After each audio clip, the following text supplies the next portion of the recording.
Comment est-ce que je suis passé de simple débutant Dommage. à grimpeur de 8A et plus Oh yeah. en moins de 4 ans d'expérience? C'est la question à laquelle on va répondre aujourd'hui. Ça va faire maintenant un peu plus de 10 ans que je grimpe, et dans une optique d'amélioration, je me suis fait un peu une rétrospection sur ce qui m'a permis de grimper et d'améliorer mon niveau année après année, et surtout de progresser rapidement. Et donc j'en ai tiré quelques leçons, notamment 4 leçons que je vais aborder dans cette vidéo, qui vont te permettre, j'espère à toi, de progresser également à ton propre niveau.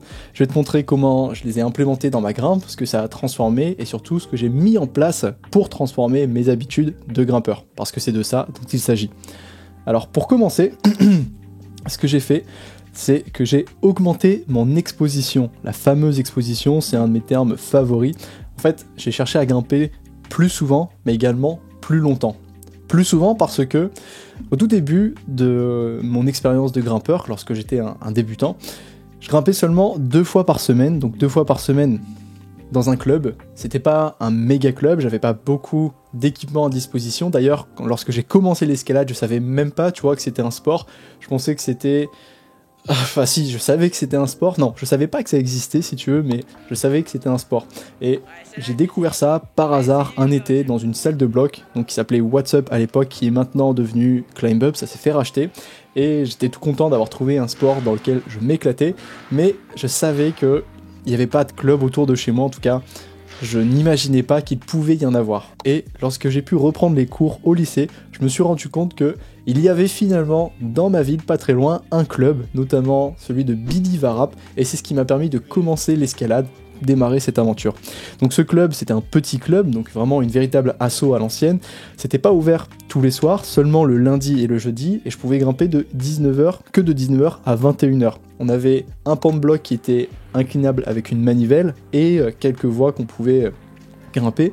À savoir que la voie là-bas, le niveau max du club, c'était un 7A et il n'y en avait qu'une seule. Il y avait une seule voie d'une cotation de 7A. Lorsque tu grimpais exclusivement en moulinette, donc la tête, je savais même pas ce que c'était. Et la tête, si tu veux, j'ai découvert ça peut-être au bout de ma 2e année, 3e année, lorsque j'ai commencé à faire des compétitions, parce que j'ai appris que en compétition, on devait grimper en tête et pas en moulinette. Donc ça a été un moyen pour moi de me forcer à sortir de ma zone de confort pour apprendre à grimper en tête. Parce que à la base, moi la moulinette, je pensais que c'était la norme, et je pensais même que grimper en tête, c'était pareil que grimper en moulinette, alors que pas du tout. J'étais naïf à l'époque. Donc lorsque j'ai cherché à grimper plus souvent, je suis passé de 2 séances par semaine à 4 séances par semaine. Comment j'ai fait ça ? Tout simplement, j'ai été un petit peu plus régulier en allant dans mon club, donc le lundi et le jeudi, plus dans des salles privées, c'est ce que je te disais, What's Up, lorsque j'en avais l'opportunité. Et puis ensuite, j'ai cherché à grimper plus longtemps. Plus longtemps, je suis passé de 4 heures par semaine à peu près, donc mes 2 séances de 2 heures, à 8-10 heures par semaine, en rajoutant en fait les séances dans la salle privée, donc What's Up qui est devenu Climb Up, mais également grâce à des agrès qui étaient chez moi, donc des poutres que je me suis construites, et également des anneaux que j'avais achetés, donc tout ce qui était RX. Pourquoi j'ai fait ça ? Tout simplement parce que je n'avais pas accès à des salles facilement, je n'avais pas le permis, c'était à plus de 30 km, et j'avais simplement un club qui ouvrait 2 jours par semaine. Donc pour ça, pour remédier à ce problème, moi j'étais motivé, j'ai toujours eu cette motivation, j'ai toujours eu cette envie de progresser, je me suis dit c'est pas grave, c'est mieux que rien, je vais faire avec ce que je peux. Donc c'est pour ça que j'ai acheté une poutre, je me suis même construit moi-même une poutre, et c'est comme ça que maintenant ça va faire plus de 7 ans, j'ai fait une vidéo là-dessus sur ma poutre d'escalade qui me suit depuis mes tout débuts en escalade.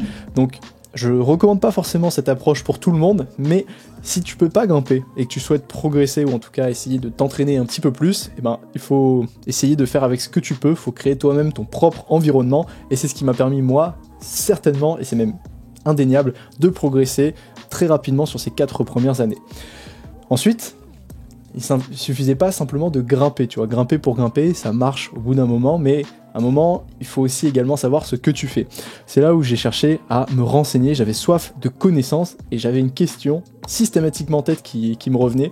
Je me demandais, mais comment est-ce que je peux devenir meilleur ? Tu vois, le 7A qui était dans ma salle, c'était le plus dur, donc je l'ai matraqué. Et il y avait un grimpeur qui était très fort pour moi, à l'époque c'était le meilleur grimpeur de la salle, tu vois, je l'idolâtrais, et il arrivait à faire cette voie. Et donc je me disais, waouh, mais si un jour, dans ma vie, je peux grimper ce 7A, si je peux grimper ne serait-ce que la cotation 7A, ça va être incroyable, parce que faut remettre le contexte, il y a 10 ans, grimper un 7A, c'était une quête, c'était quelque chose d'incroyable. Il y a des gens qui, toute leur vie, n'atteignaient jamais le 7A. On parlait même pas de 9A, tu vois, on grimpait à peine dans le 8C, il me semble. Le 9A, c'était vraiment déjà le Saint Graal, ça l'est toujours, mais il y avait très très peu de personnes qui grimpaient à ce niveau-là, donc c'était... Le 9B n'existait pas. Voilà, c'est comme ça c'est dit, le 9B je crois n'existait pas presque, ou pas à ma connaissance, parce que j'avais pas cette culture de l'escalade. Et donc je me demandais constamment comment est-ce que je pouvais devenir meilleur. Et c'est là où j'ai commencé à faire les choses avec intention, parce que il faut savoir que faire pour faire, ça ne suffit pas. À un moment donné, grimper pour grimper, c'est comme courir pour courir, il faut structurer son entraînement si tu veux réussir à progresser. Moi j'aime bien cette phrase-là et je pense qu'elle me suit partout. La manière de faire une chose, c'est la manière de tout faire. C'est-à-dire que lorsque tu viens par exemple dans une salle d'escalade et que tu viens pour t'entraîner, si tu viens pour tchatcher avec tout le monde, que tu as un objectif de séance mais tu sais pas trop ce que tu veux faire, si tu le fais une fois, tu vas le faire tout le temps. Et c'est ce qui crée tes habitudes, et ce sont ces habitudes qui vont venir façonner le grimpeur que tu vas devenir. Si tu te mets à toujours te disperser à chaque fois à droite à gauche, forcément à un moment donné, tu peux pas avoir des résultats, en tout cas les résultats que tu souhaites atteindre. J'ai essayé d'être aussi beaucoup plus consciencieux. Ce que je veux dire par là, c'est que j'ai maximisé mon temps de grimpe. Donc c'est ce qui m'a permis de passer de 4 heures de grimpe à 8 heures de grimpe. Donc on parle de quantité, mais là je te parle également de qualité. Pourquoi la qualité? Comment est-ce que j'ai fait pour maximiser mon temps de grimpe? Bah déjà, lorsque je venais à la salle, je venais pas dans les vestiaires pour me changer, et je commençais ma séance, tu vois, peut-être 10-15 minutes après, puis faire un échauffement. En fait, sur une séance de 2 heures, si tu viens, t'es pas habillé, tu dis bonjour à tout le monde, faut le faire, hein, bien sûr, mais si tu prends ton temps, tu commences à tchatcher, et que ensuite tu fais un échauffement approximatif et que tu termines ta séance peut-être 10 minutes avant pour te rhabiller, bah finalement sur une séance de 2 heures, t'auras à peine grimpé réellement 1 heure, 1 heure et demie grand max. Et le simple fait de venir déjà en tenue, bah toi, il y a un déclic à avoir dans ta tête. Je me souviens très bien lorsque je faisais la route pour aller à mon club, donc j'y allais à pied, je lisais un bouquin où c'était des vidéos qui me parlaient d'un mental, le mode on-off, et lorsque j'allais à la salle, il y avait ce mode on, le mode guerrier, j'étais là pour travailler. Ensuite, c'est ce que je te dis, avoir un objectif. Lorsque je venais à la salle, je savais pourquoi j'y allais. J'y allais pour m'entraîner, j'y allais pas pour parler, pour tchatcher, c'est ce que je dis, à droite, à gauche. Et c'est là où j'ai commencé également à m'intéresser au repos. Timer mes repos, essayer de grimper assez souvent, régulièrement, ne pas prendre trop de temps de repos pour pouvoir maximiser mon temps de grimpe. Donc en fait, maximiser mon exposition, le nombre de mouvements que je pouvais faire à la séance. Ça, bien sûr, j'avais pas ce recul à l'époque pour pouvoir analyser et poser des mots là-dessus, mais j'avais cette intention de bien vouloir faire les choses, et maintenant, c'est un petit peu finalement ce qui s'est passé, c'est l'analyse que j'en fais. J'ai également lu énormément de choses. Lorsque j'ai démarré l'escalade, je parlais pas anglais, je ne connaissais pas... Enfin, il y avait très peu de ressources en français, et j'avais pas le choix. Donc j'ai commencé à lire des livres, hein, quelques-uns. Donc autant te dire qu'il n'y en avait pas des masses. Le tout premier livre que j'ai acheté, je l'ai acheté à Orpierre lors de mon séjour en falaise, c'était sur les traumatismes avec les blessures en escalade. Maintenant il y a un bouquin qui est très bien fait, celui d'Aurélie Dutertre, donc je t'encourage vivement à aller le voir si ça t'intéresse. J'ai regardé pas mal de vidéos en français, mais encore que c'était pas la grande norme, il y avait très peu de personnes, et c'est là où je me suis dit, bon, puisque tu souhaites devenir meilleur en escalade, puisque tu souhaites passer un cap, tu as besoin d'informations. Les informations, c'est à toi d'aller les chercher. Évidemment, elles étaient en anglais, et c'est là où je me suis mis, moi personnellement, à apprendre l'anglais pour pouvoir lire davantage de livres, des bouquins donc un peu plus approfondis, voire des vidéos, notamment également commencer à lire des études scientifiques sur des protocoles, notamment de force, d'endurance, de récupération, de réhabilitation, et tout simplement pour pousser mes connaissances, essayer de savoir ce qui se fait, et notamment avec des livres. Les frères Anderson, pour ne citer qu'eux, ont été l'un de mes premiers livres d'entraînement que j'ai lu en anglais, avec Eric Horst également sur le Training for Climbing. Ça, ce sont 2 valeurs sûres, franchement, ils posent bien les bases. C'est peut-être pas les plus faciles à aborder, mais tu peux commencer par ceux-là, ils sont vraiment pas mal. Donc c'est ce qui m'a permis d'acquérir beaucoup de connaissances, et surtout de commencer à structurer un peu mon entraînement. Au-delà de ça, j'ai cherché à varier mon escalade, c'est-à-dire mon type de grimpe. Ce que j'entends par là, c'est que lorsque j'ai été à mon club, j'ai commencé en fait à tracer des blocs, mais également des voies. Les voies, c'était un petit peu plus difficile, je me souviens à l'époque, parce que comme le club était un vieux club, les personnes qui étaient là-bas voulaient en fait toujours avoir leur propre voie, et donc si je me mettais à démonter une voie, il fallait prendre une photo, demander l'autorisation de démonter la voie, tracer une voie, la grimper, pour ensuite remettre l'ancienne voie. Bref, c'était un truc assez lunaire maintenant quand j'y repense. Donc je me suis tourné beaucoup vers le bloc, donc avec ce pan incliné, et j'ai commencé à mettre des étiquettes, ou tout simplement dessiner sur un papier mes blocs, pour en faire des circuits et m'entraîner avec. Donc c'est ce que j'ai mis là, voilà, pour en faire des circuits. Et rien que ça, tu vois, pour moi, ça m'a permis de développer pas mal de nouvelles gestuelles, parce que je voyais des vidéos, je voyais des photos de mouvements, et j'aimais bien essayer de les répliquer, parce que sur mon mur de voix, puisque tout était en moulinette et que ça se limitait au 7A, moi le 7A je l'ai atteint en 1 an, donc j'avais fait tout le mur en très peu de temps, et de temps en temps on pouvait avoir un 7B, et puis au fur et à mesure il y a eu jusqu'à un 7C pour une compétition, et c'est là où j'ai réussi à faire mon premier 7B, j'ai fait aussi mon premier 7C, bref, c'est grâce à ce pan de bloc que j'ai pu essayer de diversifier mes techniques et aborder la grimpe d'une autre manière. Je suis également allé plus souvent dans des salles privées, puisque le temps passait, et donc j'allais à What's Up qui est devenu Climb Up qui s'est diversifié avec plusieurs salles chez nous du côté de Lille. J'allais également beaucoup à Blockout, à l'époque Arcos n'existait pas, ou venait, ou était en train d'être construit, tout comme Vertical Art, et dès que possible, dès que je pouvais y aller, que ce soit pour une compétition, en covoiturage avec des amis, ou bien avec le club, j'essayais d'y aller.